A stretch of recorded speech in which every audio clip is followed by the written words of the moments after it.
흔히 과학자가 무언가를 광고하는 것을 곱게 보지 않는 경우가 많습니다. 과학자들 스스로도 그런 일은 자신들과 맞지 않는다고 혹은 나아가 과학의 순수성을 해친다고 생각하는 경우도 많죠. 대중과의 과학 커뮤니케이션에서는요, 소통 성과를 보인 과학자들이 동료나 학계에서 듣게 되는 비난이 바로 과학자가 연구실을 지키지 않고 다른 데 눈을 돌린다는 것입니다. 과학자의 일터가 연구실인 건 당연하지만요, 현대과학은 수많은 과학자들과 엄청난 비용이 필요한 빅사이언스의 성격이 짙기 때문에 자신의 연구 정당성을 확보하고 이에 꼭 필요한 지원을 얻기 위해서라도요, 어느 정도 자신의 연구를 홍보할 필요가 있습니다. 2018년 포항공과대학에서 열린 내 연구를 소개합니다. 심사위원으로 참여했을 때 이야기입니다. 이 대회의 취지는요, 자신의 연구 성과를 대중의 언어로 전달해서 자신을 홍보하는 능력을 갖추게 하는 것인데요.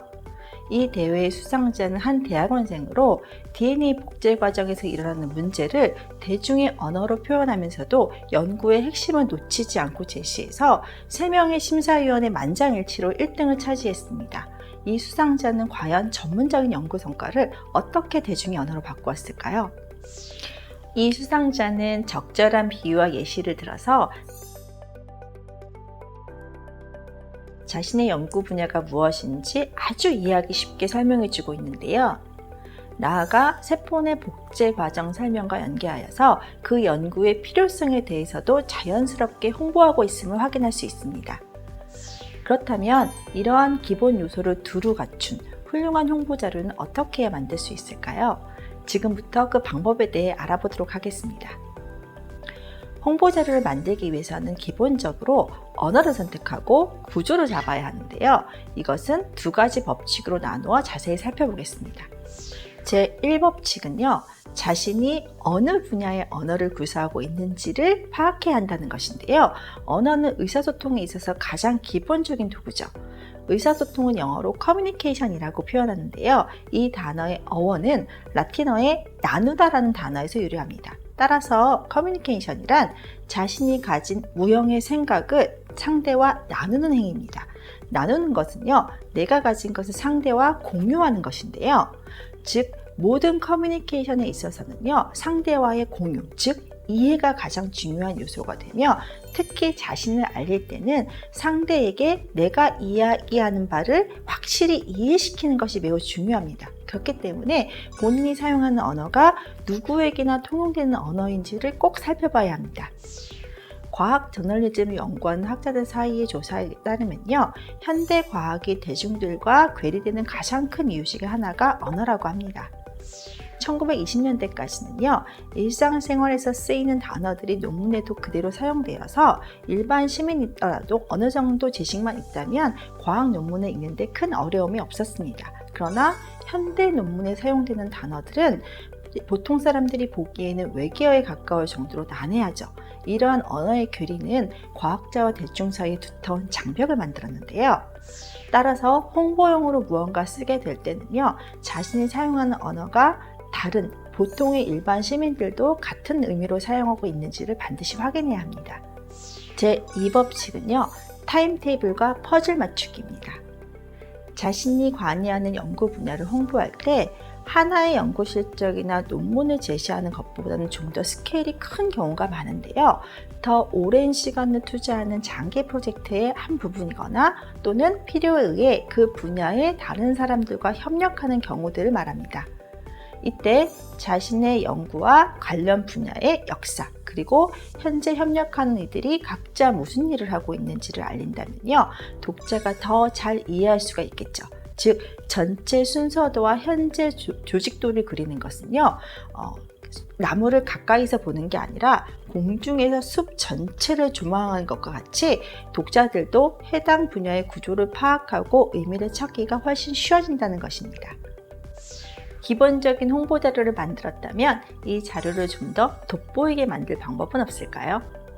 같은 음식이라도 고급스럽게 세팅된 음식이 더 맛있어 보이듯이 의미 있는 연구 성과나 기대되는 가능성을요, 조금 더 이해하기 쉽고 효율적인 전달 방법을 쓰는 것이 훨씬 좋겠죠? 과연 어떤 방법이 있을지 자세히 살펴보도록 하겠습니다.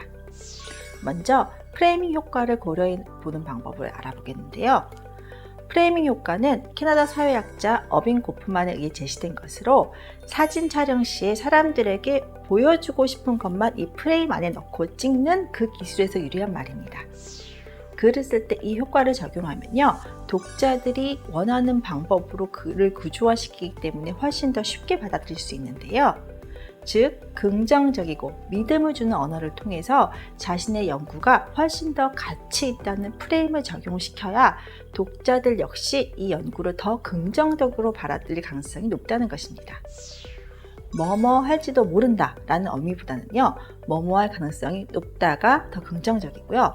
아직 확실하지 않다 보다는 계속 알아가고 있다는 말이 더 긍정적인 표현이 되겠죠. 다음 방법은요, 수사법을 두려워하지 않는 것입니다. 여기서 말하는 수사법은요, 문장에서 풍부한 표현을 주기 위해 사용되는 일련의 기법을 의미하는데요. 주로 많이 사용되는 수사법은 직유법, 은유법, 그리고 비교와 대조법입니다. 과학자의 연구 홍보란 자신을 알리고 연구 주제를 설명하는 것인데요. 이때 이해하기 어려운 개념이나 방법은요, 직관적으로 이해가 쉬운 개념에 빗대어 설명을 하거나 또는 기존에 잘 알려진 개념에 비교해서 지지를 얻거나 또는 그것과 대조시켜서 차이점을 부각하는 것이 독자의 이해를 돕는 방법입니다. 마지막 설명할 방법은요, 표보다는 그래프보다는 그림으로 표현하는 비주얼라이징입니다. 때론 잘 그린 그림 한 장이요, 한 권의 책보다 더 많은 것을 사람들에게 전해주기도 하는데요. 특히 사람들은 시각적인 정보에 매우 민감하기 때문에 무언가를 알릴 때 글로써 설명하기보다는 잘 정리된 표나 그래프가 더 직관적으로 이해될 수가 있습니다. 하지만 표나 그래프는요, 독자에게 어느 정도 해석을 요구하기 때문에 오해가 생길 수 있음을 유의해야 합니다. 착각을 불러일으킬 수 있는 그래프라면요, 명확히 그 이유를 밝히고 어떤 것이 원인이고 결과인지를 밝혀야 애꿎은 오해를 피할 수 있습니다. 최근에는 정보의 그래프와 그림을 연결시킨 인포그래픽 방식으로 제시하는 경우를 많이 볼 수 있는데요. 잘 정리된 한 장의 인포그래픽은 구구절절한 설명보다 더 위력이 크다는 점을 기억하시면서 여러분들도 이목을 끄는 홍보자료 만들기에 좀 더 자신감을 가져보시면 좋겠습니다.